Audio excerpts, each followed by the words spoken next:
नमस्कार दोस्तों, मैं हूं संजय कथुरिया, प्रोफेसर बड़ा बिजनेस प्राइवेट लिमिटेड। और आज की इस वीडियो में एक बहुत इंटरेस्टिंग प्रॉब्लम सॉल्व होने जा रही है। तो आज आपके साथ में 10 स्ट्रैटेजीज डिस्कस करूंगा जो आप बहुत सिंप्लीफाई वे में इंप्लीमेंट कर सकते हैं ताकि आपके हाथ में कैश हमेशा रहे। तो शुरुआत करते हैं पहली स्ट्रैटेजी से, वो है negotiate the terms with your supplier. अब negotiate the terms with your supplier का मतलब क्या हुआ? देखिए, जब आप सप्लायर से माल खरीदते हैं तो आप दो चीज का नेगोशिएशन करते हैं। पहला, आप नेगोशिएशन करते हैं कि आप माल कितने का खरीदेंगे, और दूसरा आप नेगोशिएशन करते हैं कि आप उस माल के पैसे कब देंगे। अब यह बहुत इंपॉर्टेंट है क्योंकि it is not about the price, it is about the payment term. Once again, it is not about the price, it is about the payment term. आप समझिए, आपने 1 लाख रुपए का सामान खरीदा है। अब आपको ये 1 लाख रुपए उसको देने हैं एज पर द इनवॉइस या बिल। पर अगर आप किसी तरीके से उसको यह बता सके कि मैं ये पैसे आपको 2 महीने बाद दूंगा, तो आपके पास 1 लाख रुपए का सामान तो आ गया, पर अब पैसे नहीं देने पड़े। अब इसमें आप यह भी कर सकते हैं, आप उसको कह सकते हैं, देखो अगर मैं 1 लाख रुपए अब दूंगा तो मैं 1 लाख नहीं दूंगा, मैं 98,000 रुपए दूंगा, 2,000 रुपए का डिस्काउंट लूंगा। तो आपको यह डिसाइड करना है कि ये जो 1 लाख रुपए आपके पास पड़े हैं जो आप सप्लायर को दे सकते थे, उससे क्या आप ज्यादा अच्छी रोटेशन कर सकते हैं। रोटेशन का मतलब क्या है? ये 1 लाख रुपए अगर आप सप्लायर को ना देके व्यापार में डाल दें तो हो सकता है 2 महीने में आप इस 1 लाख रुपए का 1,10,000 रुपए कर ले। पर अगर आपको लगता है कि नहीं जी, मेरे पास ऐसी कोई अपॉर्चुनिटी अवेलेबल नहीं है, तो आप 1 लाख की जगह 98,000 रुपए आज नेगोशिएट करके अपने सप्लायर को दे सकते हैं। तो दोस्तों, सिर्फ प्राइस नहीं होता, पेमेंट टर्म भी होता है, और इसके थ्रू आप अपना कैश फ्लो मेंटेन कर सकते हैं, आप अपने अकाउंट में कैश रख सकते हैं। दूसरी चीज है, सेकंड स्ट्रैटेजी है, जिस तरह से आप सप्लायर के साथ नेगोशिएट करते हैं, आप अपने बायर के साथ भी नेगोशिएट कर सकते हैं।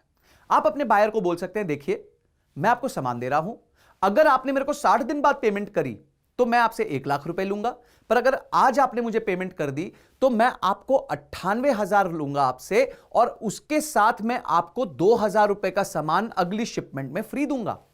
तो आपका बायर क्या कहेगा? अरे वाह, इसका मतलब यह मुझे 4,000 का फायदा हो गया, 2,000 रुपए का इमीडिएट डिस्काउंट मिल गया, और 2,000 रुपए का सामान एक्स्ट्रा मिलेगा अगले शिपमेंट के साथ, तो उसको 4,000 रुपए का फायदा हो गया। यह क्या पॉलिसी है? जब आप अपने कस्टमर के साथ डील करें तो उसको इंसेंटिवाइज करें कि वो आपको आज के आज पैसे दे दे। वो आप 2 माध्यम से कर सकते हैं। आप एक तो उसको डिस्काउंट दे सकते हैं, जिसे हम कैश डिस्काउंट कहते हैं, और दूसरा आप उसको थोड़ा बहुत कुछ ना कुछ स्कीम दे सकते हैं। तो हमने दोनों का मिक्स कर दिया। हमने क्या कहा कि 2,000 रुपए आज कम कर दूंगा और 2,000 रुपए का सामान अगली बार फ्री में दूंगा। अब अगर उसके मन में यह बात थी कि मेरे को किसी और से सामान लेना है, तो हो सकता है वो रुक जाएगा। क्यों? क्योंकि उसको पता है कि अगली शिपमेंट के साथ मुझे 2,000 रुपए का सामान और आने वाला है। दोस्तों, तीसरा पॉइंट है बार्टर। जब ट्रेड की शुरुआत हुई थी तब करेंसी नहीं होती थी, तो मीन्स ऑफ एक्सचेंज क्या होते थे? मीन्स ऑफ एक्सचेंज होते थे गुड्स और सर्विस। तो यानी कि समझिए, मेरे पास आलू की दुकान है, आपके पास प्याज की दुकान है, मुझे प्याज चाहिए, आपको आलू चाहिए, तो हम आपस में ही ट्रेड कर लेते थे। कोई करेंसी नहीं देता था, आप मुझे पैसे नहीं देते थे, मैं आपको पैसे नहीं देता था, हम गुड्स का बार्टर करते थे। आप ये देखिए अपनी टीम के साथ बैठ के कि आपके पास ऐसा क्या प्रोडक्ट है या क्या सर्विस है या ऐसी क्या चीज है जो आप बार्टर में अपने सप्लायर को दे सकते हैं। अगर आप मीडिया हाउस है तो हो सकता है आपके पास किसी प्रकार की मैगजीन हो, न्यूज़पेपर हो, चैनल हो, जिसके में आप एडवर्टाइजमेंट्स दे सकते हैं। अगर आपकी फैक्ट्री है तो आप फैक्ट्री में उनको स्पेस दे सकते हैं। अगर आपके पास वैसी ही मशीन पड़ी हुई है जो उनको जरूरत है, तो आप उनको मशीन का रेंटल दे सकते हैं, मशीन दे सकते हैं रेंटल में। तो काफी चीजें हैं जो आप बार्टर कर सकते हैं। उससे क्या होगा कि आपको सप्लायर को पैसा नहीं देना पड़ेगा और आपका जो सेल है वो ऑटोमेटिकली बुक हो जाएगा। तो सेल भी हो जाएगा और आपको सप्लायर को पैसा भी नहीं देना पड़ेगा, तो कैश फ्लो हाथ में रहेगा हमेशा। चौथा पॉइंट है focus on high margin products. देखिए, आपके पास किसी भी बिजनेस के पास कुछ प्रोडक्ट्स होते हैं। कुछ बिजनेसेस के पास 1 या 2 प्रोडक्ट्स होते हैं, पर कुछ बिजनेसेस के पास बहुत सारे प्रोडक्ट्स होते हैं। फॉर एग्जांपल, पतंजलि है, पतंजलि के पास करीबन 600 से 700 प्रोडक्ट्स हैं। कोई भी आपके रिटेल स्टोर्स हैं वो तो हजारों प्रोडक्ट्स रखते हैं। कोई मोबाइल के स्टोर है तो वो छोटे फोन्स भी रखते हैं, बड़े फोन्स भी रखते हैं। तो आपको क्या फोकस करना है कि जब भी आप माल बेचें, कोशिश करके हाई मार्जिन प्रोडक्ट्स में माल बेचें। जैसे ही आप हाई मार्जिन प्रोडक्ट्स के माल बेचते हैं तो आपकी प्रॉफिटेबिलिटी ज्यादा होती है, और क्योंकि आपकी प्रॉफिटेबिलिटी ज्यादा होती है तो आपके पास ज्यादा कैश हाथ में रह जाता है। 5वां बहुत इंपॉर्टेंट पॉइंट है दोस्तों। यह इसलिए इंपॉर्टेंट है क्योंकि यहां पे आपका पैसा फंसने वाला है। तो अगर हाथ में कैश चाहिए तो कम से कम पैसा फंसना चाहिए, लॉजिकल। तो ये जो पॉइंट है ये है इन्वेंट्री। देखिए इन्वेंट्री जो है ये सबसे बड़ा मैनेजमेंट का प्रॉब्लम होता है किसी भी बिजनेस के लिए। उनको यही नहीं पता होता कि राइट इन्वेंट्री कितनी होती है, कितना इन्वेंट्री मेरे पास पड़ी होनी चाहिए ताकि मैं कस्टमर का भी ध्यान रख सकूं, आगे आने वाली डिमांड का भी ध्यान रख सकूं और मेरा कैपिटल भी ब्लॉक ना हो। तो ये तीनों चीजों को ध्यान रखने के लिए इसको मैंने इस आंसर को 3 पॉइंट्स में डिवाइड किया है कि इन्वेंट्री कैसे मेंटेन करें। पहला है डिमांड को फोरकास्ट करें। दोस्तों काफी बिजनेसेस जो होते हैं वो सीजनल होते हैं। जैसे कि समझिए मोबाइल रिटेलर्स का स्टोर है। मोबाइल रिटेलर्स के स्टोर में जब उनको पता है कि दिवाली आने वाली है, दशहरा आने वाला है, कोई भी त्योहार आने वाला है, तो सडनली डिमांड ऊपर हो जाएगी। तो उस टाइम पे उनकी डिमांड को प्रोजेक्ट करके रखना बहुत जरूरी है। नहीं तो या तो वो ओवर इन्वेंट्री रख लेंगे या अंडर इन्वेंट्री रख लेंगे। अंडर इन्वेंट्री रखी तो कस्टमर लौट जाएगा, ओवर इन्वेंट्री रखी तो पैसा फंस जाएगा। तो पहले तो डिमांड को फोरकास्ट करें कि अगले 2 से 3 महीने में आपके प्रोडक्ट की डिमांड कितनी है। अब ये फोरकास्ट कैसे करें? बहुत सिंपल है। फोरकास्ट करें, एक तो आपके पिछले ट्रेंड्स देखें। पिछले ट्रेंड्स मतलब पिछले साल में इस मौसम के दौरान आपने कितना सामान बेचा था। फिर आप देखें कि इंडस्ट्री की ग्रोथ कितनी हुई है, 10% हुई है, 20% हुई है, और उस हिसाब से अपने इस साल की प्रोजेक्शंस को देख लें। तो पहला पॉइंट है कि आपको प्रोजेक्शंस पे वर्क करना है कि अगले 3 महीने में आपको कितनी इन्वेंट्री चाहिए। दूसरा पॉइंट है आपको मिनिमम ऑर्डर क्वांटिटी, यानी कि आपको कितना मिनिमम सामान रखना चाहिए वो आपको पता होना चाहिए कि इतना सामान तो मेरे पास होना ही चाहिए at any given point of time. और तीसरा सबसे इंपॉर्टेंट पॉइंट है वो है लीड टाइम। देखिए दोस्तों काफी जगहों पे क्या होता है, लीड टाइम ज्यादा होता है। समझिए आप लिफ्ट्स के मैन्युफैक्चरर हैं, तो लिफ्ट के मैन्युफैक्चरर के लिए कोई भी इक्विपमेंट मंगवाना करीबन 60 से 90 दिन का काम हो जाता है। तो उनको यह पता होना चाहिए कि अगले 2 से 3 महीने में वो कितनी लिफ्ट इंस्टॉल करने वाले हैं, उस हिसाब से उनके पास उतनी इन्वेंट्री होनी चाहिए। और जब उनकी इन्वेंट्री खत्म होने लगे तो उनको यह पता होना चाहिए कि जो भी हम सामान मंगाएंगे वो 60 से 90 दिन में आने वाला है। मेरा लीड टाइम 60 से 90 दिन का है, तो मुझे इस बात का ध्यान रखना है, तभी मैं इन्वेंट्री मंगवा सकता हूं। तो 3 फैक्टर्स क्या है?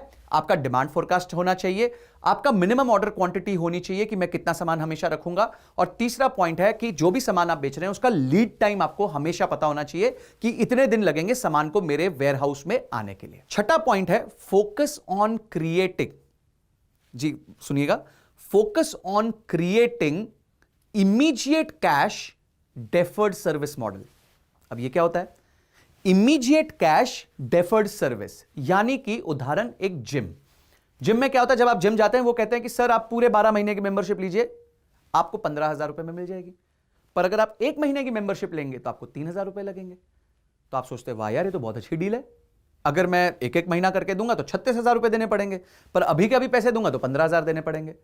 पर दोस्तों उन्होंने क्या किया, 15,000 आपसे अपफ्रंट ले लिया और अब सर्विस आपको वो 12 महीने में देंगे। इससे क्या हुआ, कैश तो हाथ में आ गया पर सर्विस अब धीरे धीरे हमको देनी है। आप अपने बिजनेस में कैसे इस मॉडल को इंप्लीमेंट कर सकते हैं, इसके बारे में अपनी टीम के साथ सोचिए कि कैश तो इमीडिएट आ जाए, सर्विस डेफर हो जाए। फॉर एग्जांपल मैं आपको बताता हूं, अगर आप कोई भी इक्विपमेंट बेचते हैं जिसकी सर्विसिंग होती है तो आप यह कह सकते हैं कि अगले 3 साल की एएमसी के लिए आज के आज आप 10,000 रुपए दे दीजिए, नहीं तो हर साल आपको 5,000 रुपए देने पड़ेंगे। तो आप अपना मॉडल डेवलप कीजिए जिससे कि आपका कैश तो आज हाथ में आ जाए पर आपका सर्विस डेफर्ड हो, सर्विस आराम से देनी हो। इससे आपको बहुत फायदा होगा, आपका कैश फ्लो हाथ में आ जाएगा और आपकी सर्विस आराम से आप डेफर कर सकते हैं। 7वां पॉइंट है कैसे आप अपने बिजनेस में सब्सक्रिप्शन ला सकते हैं। जी हां, आजकल आप देखते हैं जो ये कंटेंट चैनल्स हैं जैसे कि नेटफ्लिक्स है, Amazon प्राइम है, हॉटस्टार है, वायकॉम है, ये सब क्या कर रहे हैं, ये आपको कहते हैं कि आप महीने का हमें 200-300 रुपए दीजिए और जितना आपको टीवी देखना है आप देखिए। हम लोग हर बार नई सीरीज लेके आ रहे हैं, नई चीजें लेके आ रहे हैं, आपको क्या करना है जी, आपको 200 रुपए महीना देना है। इससे क्या हुआ, इससे उन्होंने बहुत सारे लोगों को साथ जोड़ के उनको सब्सक्राइब करवा दिया। अब सब्सक्राइब जब उन्होंने कराया है तो हर महीने की कोई एक तारीख को उनको उतने पैसे आ जाते हैं, तो उनका हाथ में हमेशा कैश फ्लो रहता है। अब आप अपने बिजनेस में देखिए कि आप सब्सक्रिप्शन मॉडल कैसे बना सकते हैं। जैसे कि आपने आउटलुक मैगजीन के बारे में सुना होगा। आउटलुक मैगजीन में क्या होता है, आप सब्सक्राइब करते हैं आपको आ जाती है मैगजीन। इकोनॉमिस्ट मैगजीन है, ऐसी कई मैगजीन्स हैं जिनमें आप सब्सक्राइब करते हैं और आपके घर पे मैगजीन आ जाती है। आप सब्सक्राइब करते ही रहते हैं 12 महीने, 24 महीने, 36 महीने। अच्छा, उसमें भी स्मार्टली क्या करते हैं, उसमें आपको वो बोलेंगे अगर आप 12 महीने के लिए सब्सक्राइब करेंगे तो 400 रुपए महीना, 24 महीने के लिए करेंगे तो 350 रुपए महीना। आप बोलते हो वेरी गुड डील, मेरे को तो 24 महीना देखना है, तो आप 350 रुपए महीने के हिसाब से 24 महीने के लिए सब्सक्राइब कर देते हैं। आपको अपनी मार्केट में प्राइसिंग तय करनी होगी और कैसे आप सब्सक्रिप्शन मॉडल पे आ सकते हैं, कौन सी सर्विस आप सब्सक्रिप्शन मॉडल पे दे सकते हैं, इसके बारे में सोचना होगा अपनी टीम के साथ बैठ के। इस तरीके से आपके पास कैश फ्लो बरकरार रहेगा और आता रहेगा। 8वां पॉइंट है दोस्तों, know and manage your expenses. काफी जगहों पे क्या होता है, व्यापारी क्योंकि सिर्फ सेल्स पे फोकस कर रहे होते हैं तो वो अपने एक्सपेंसेस को नहीं देखते। ऑफिस का रेंट कितना जा रहा है, इलेक्ट्रिसिटी की कॉस्ट कितनी जा रही है, कन्वेंस कितना जा रहा है, एडमिनिस्ट्रेटिव कॉस्ट क्या जा रही हैं, मोबाइल का बिल कितना लग रहा है, इंटरनेट का बिल कितना लग रहा है, कहीं जितने लैपटॉप्स आए थे वो ठीक से पड़े हैं कि नहीं पड़े हैं, कोई कुछ चोरी तो नहीं हो रही, इन्वेंट्री जो ऑफिस की है वो ठीक से स्टॉक रजिस्टर मेंटेन हो रहा है कि नहीं। ये सब चीज़ों पर हम ध्यान नहीं दे पाते क्योंकि हमारा फोकस सिर्फ सेल्स पे लगा रहता है। तो मेरी आपसे एक रिक्वेस्ट होगी कि महीने में कुछ समय निकाल के, 2 से 3 घंटे निकाल के इसका जरूर रिव्यू कीजिए। इसका रिव्यू कीजिए कि कौन सा खर्चा किधर जा रहा है, कितने अपने एम्प्लॉयज हैं। इससे आपको पता चलेगा कहीं मैं बहुत ज्यादा तो खर्चा नहीं कर रहा। और कभी आपको यह भी पता चल सकता है कि शायद आप कम खर्चा कर रहे हो और एम्प्लॉयज की हैप्पीनेस के लिए और सिस्टम को चलाने के लिए आपको और खर्चा करना पड़े। तो आपको अपने एक्सपेंसेस के बारे में पता होना चाहिए। मैं ये नहीं कह रहा कि आपको एक्सपेंसेस काटने हैं या बढ़ाने हैं, वो डिसीजन आपको बाद में लेना है, पर आपके पास डेटा होना चाहिए कि आपके एक्सपेंसेस हो कितने रहे हैं। काफी लोगों को पता ही नहीं होता कि उनके एक्सपेंसेस कितने होते हैं और एंड ऑफ द ईयर उनको झटका लगता है, अरे मेरा तो बिल है इंटरनेट का 50,000 रुपए का, 50,000 का कैसे आ गया, जियो तो 300 रुपए में इंटरनेट देता है। तो इस तरह की लड़ाइयां अवॉइड करने के लिए, इस तरह के स्टेटमेंट्स अवॉइड करने के लिए, know and manage your expenses. 9th point है दोस्तों, liquidate your non performing assets. देखिए क्या होता है, जब आप एक कंपनी चलाते हैं, आप एक ह्यूमन रिसोर्स को लेते हैं, तो अगर वो कंटिन्यूअसली नहीं परफॉर्म करता तो आप उनको छोड़ देते हैं। आप उनको कहते हैं कि देखिए आप नहीं परफॉर्म कर पा रहे तो हम आपके साथ काम नहीं कर सकते। इसी तरह आपके पास कोई शॉप पड़ी है, कोई लैंड पड़ा है, कोई बिल्डिंग पड़ी है, कुछ भी पड़ा हुआ है जो परफॉर्म नहीं कर रही है, यानी कि डेड एसेट पड़ा हुआ है, उस पर बेकार में खर्चा हो रहा है, चौकीदार का खर्चा है, प्रॉपर्टी टैक्स देना है, बिजली के मीटर का खर्चा देना है, ये सब छोटे मोटे खर्चे हो रहे हैं पर कोई काम नहीं आ रही बिल्डिंग। तो ऐसे बिल्डिंग्स को, ऐसी शॉप्स को, ऐसे असेट्स को जो परफॉर्म नहीं कर रहे हैं उनको बेच दीजिए। उससे भी आपको जो कैश फ्लो आएगा वो आपके बिजनेस में हमेशा कैश मेंटेन करके रखेगा। और 10th एंड फाइनल पॉइंट है टैक्स प्लानिंग। दोस्तों देखिए, मैं टैक्स इवेजन की बात नहीं कर रहा हूं, मैं टैक्स प्लानिंग की बात कर रहा हूं। कुछ लोग ये सोच सकते हैं कि हम ये प्रमोट कर रहे हैं कि आपको टैक्स इवेजन करना चाहिए।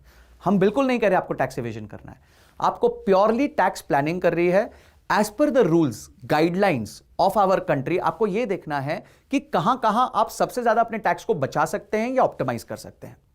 इसके लिए आप अपने चार्टर्ड अकाउंटेंट के साथ बैठिए, अपनी P&L देखिए, अपने बैलेंस शीट देखिए कि कैसे आप अपने प्रोडक्ट के अकाउंटिंग ट्रीटमेंट को ठीक कर सकते हैं या एडजस्ट कर सकते हैं जिससे कि आपका टैक्स का आउटगो कम हो जाए। क्योंकि दोस्तों टैक्स का आउटगो अगर आज नहीं हुआ और कल हुआ तो उतने आपके ब्याज की बचत है। फॉर एग्जाम्पल, अगर आज आपका टैक्स 100 रुपया है पर आपने उसको मैनेज करके 50 रुपए कर दिया और 50 रुपए बचा हुआ अगले साल कर दिया, तो यानी कि आपका 50 रुपए पे जो भी कॉस्ट ऑफ कैपिटल है, यानी कि अगर समझिए 50 रुपए आपको 10% ब्याज देना है, तो आपका 5 रुपए की बचत होती है और जो आपका 50 रुपया है वो डेफर हो जाता है, अगले साल देते हो आप। तो डबल फायदा होगा आपको। आपका फायदा क्या है, एक तो आज आपका कैश फ्लो बचेगा और दूसरी बात आपका इंटरेस्ट कॉस्ट बचेगा, क्योंकि फिर वो पैसा जो है आप एफडी में लगा सकते हो, आप नए बिजनेस वेंचर्स में लगा सकते हो, आप उसको इन्वेस्ट कर सकते हो। तो आप टैक्स प्लानिंग कीजिए, टैक्स एवेजन मत कीजिएगा, क्योंकि अगर आप टैक्स एवेजन करेंगे तो आपके पूरा बिजनेस खत्म हो सकता है। तो ये दोस्तों 10 पॉइंट्स थे जिसके बारे में मैंने आपको बताया कि आप अपने बिजनेस में इन 10 पॉइंट्स को लगा के कैश कैसे मेंटेन कर सकते हैं। अब जल्दी से एक ही काम करना है, वो ये करना कि अपनी टीम के साथ बैठना है और एक एक पॉइंट पे अपने आप को इवैल्यूएट करना है, अपने बिजनेस को इवैल्यूएट करना है कि कहां कौन सी टेक्निक हम लगा सकते हैं कि कैश हमारा सबसे ज्यादा बचा रहे। इसके अराउंड आप ट्राई कीजिए कि वीकली एक रिचुअल बना लीजिए कि 2 घंटे आप जरूर मिलेंगे अपनी टीम से, अपनी टॉप टीम के साथ बैठे 2 घंटे के लिए और इसका रिचुअल बना के बैठे और देखें कि ये 10 पॉइंट्स में से कौन सा पॉइंट आपके बिजनेस के लिए फेवरेबल होता है। दोस्तों दिमाग का ढक्कन खुल जाएगा, कैश हाथ में रहेगा और इस तरह की और कैश फ्लो बचाने वाली वीडियो और अपने सप्लायर्स के साथ कैसे डील करना है उसकी वीडियोस हमारे दूसरे कोर्स में हैं जिसका नाम है वर्किंग कैपिटल। उसको जरूर सब्सक्राइब कीजिएगा। उस कोर्स में हमने कंप्लीटली बताया कि एक बिजनेस अपना वर्किंग कैपिटल कैसे मैनेज कर सकता है। दोस्तों हमारी इन वीडियोस को देखने के लिए, सारे MCQs को अटेंड करने के लिए, रीडिंग मटेरियल को पढ़ने के लिए आपका बहुत बहुत धन्यवाद।